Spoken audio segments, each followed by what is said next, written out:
بسم اللہ الرحمن الرحیم۔ آج اسٹڈیز کے دوران ہربرٹ جے ویلز کا ایک جو ناول نگار ہے، اس کی ایک کہانی اندھوں کا گاؤں سامنے آئی، اور اس وقت موجود اس not only I am talking about the Pakistan, I am talking about the whole globe, کہ اس گلوب کے اندر اس وقت جو سچویشن ڈیولپ ہوئی ہے وہ کس طریقے سے اس کے اوپر منطبق ہوتی ہے۔ اس کہانی کا جو مین کریکٹر تھا وہ نیونس تھا، جو کہ اس کا ہربرٹ کا بہترین دوست تھا اور کو پیمائی کرنے کے لیے وہاں پر گیا ہوا تھا۔ انفارچونیٹلی وہ وہاں سے سلپ ہوا اور لڑھکتا ہوا وہ ایک گاؤں میں پہنچ گیا۔ اب جب وہ اس گاؤں میں پہنچا تو اس نے یہ دیکھا کہ کوئی بھی اس کی موجودگی کا احساس نہیں کر رہا، کوئی بھی اس کو بادر نہیں کر رہا، لوگ اس کے پاس سے گزر رہے ہیں۔ اس نے دیکھا کہ گھر جو ہیں وہ بڑے بے ہنگم طریقے سے پینٹ کیے گئے ہیں، چیزیں بڑے بے ترتیبی کے ساتھ پڑی ہوئی ہیں۔ وہاں پر گھروں میں اس نے دیکھا کہ کوئی روشنی کے لیے کھڑکیاں موجود نہیں ہیں۔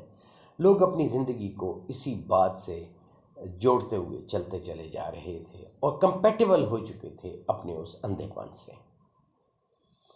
نیونز نے ان کو یہ بات سمجھانے کی کوشش کی کہ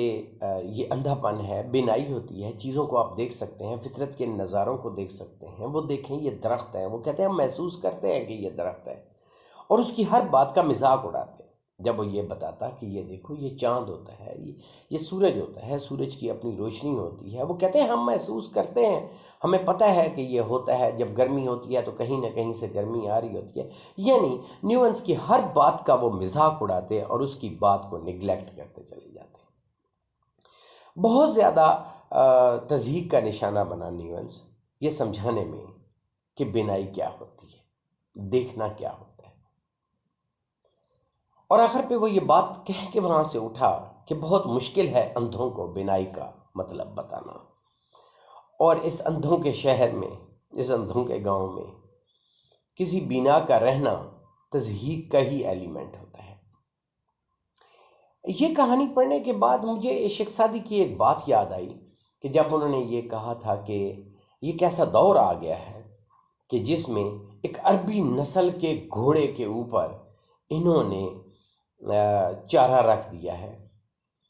اور جبکہ گدھوں کو ہار پہنا دیے گئے ہیں اور گدھوں کے سر پہ تاج ہے۔ ایسی جگہوں پر رہنے میں عربی نسل اس گھوڑے کی توہین ہے کہ وہ چارہ اٹھا کے چل رہا ہے۔ شاید وہ بات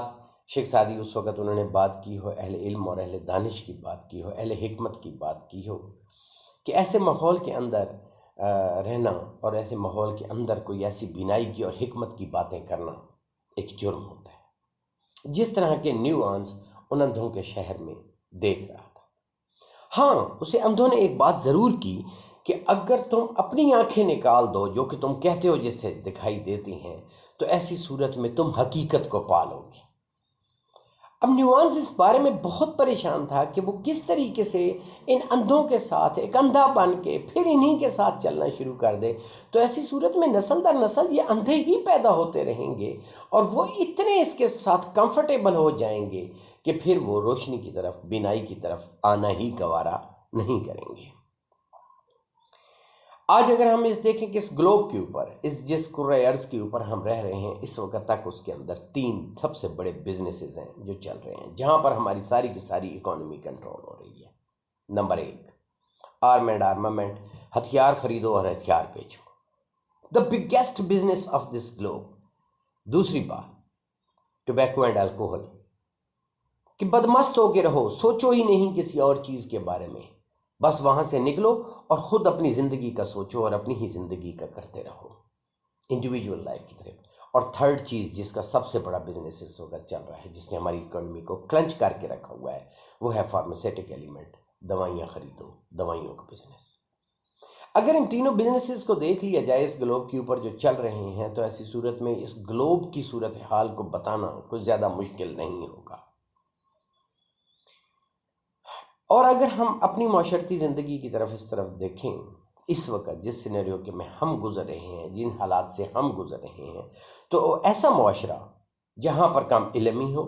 جہاں پر کرپشن ہو، جہاں پر بدعنوانی ہو، جہاں پر پسماندگی ہو، جہاں پر غربت ہو، جہاں پر تشدد ہو، جہاں پر ہٹ دھرمی ہو، جہاں پر کسی کے حقوق کا خیال نہ رکھا جاتا ہو، جہاں پر عزت کو پامال کرنا بھی ایک وقار سمجھا جاتا ہو، جہاں پر دوسروں کی زندگیوں کو جیرن کر کے خود کو خوشی محسوس ہوتی ہو، جہاں پر انصاف فراہم نہ کیا جاتا ہو، جہاں پر حق ادا کرنے والے ادارے حق تلفی پر ہی تل جائیں، تو ایسا معاشرہ اندھوں کا معاشرہ ہوتا ہے۔ ایسے معاشرے میں کسی بھی حکمت کی بات کرنا، درستگی کی بات کرنے میں ہمیشہ تضحیک کا نشانہ بنتے ہیں، جیسا کہ آج کل ہم دیکھ رہے ہیں۔ میڈیا کے اوپر جب بھی کوئی ایسی بات اور انوویٹو بات کرتے ہیں، کچھ چینج کی بات کرتے ہیں، کچھ جگانے کی بات کرتے ہیں، کچھ سمجھانے کی بات کرتے ہیں، تو بہت سارے اندھے اکٹھے ہو جاتے ہیں اور اس سے کہتے ہیں کہ تم اپنی آنکھیں نکالو، پھر تمہیں پتہ چلے گا کہ یہ بالکل ٹھیک ہے جیسا کہ وہ اپنی آنکھیں کیسے نکالے، وہ اندھوں کے ساتھ کیسے اندھا ہو جائے۔ اس لیے کہ اللہ رب العزت نے اس کو ایک ویژن دیا ہے، ایک سوچ دی ہے، ایک فکر دی ہے، اور اس فکر کے تابع وہ لوگوں کو صحیح راستے پر درست سمت میں لے جانے کی کوشش اور کاوش کرتا ہے، اور اس کاوش میں ہم نے یہ دیکھا ہے کہ اکثر لوگ مار دیے جاتے ہیں۔ کیوں؟ آخر کیا ہوا ہے اس معاشرے کو؟ کہاں پر ہم سے کوئی فنڈامنٹل مسٹیک ہوئی ہے؟ وہ کون سی بنیادی غلطی ہے جس کی بنیاد پر ہم اپنے آپ کو درست سمت میں لے جانے سے خائف ہیں؟ میں مانتا ہوں کہ چینج میں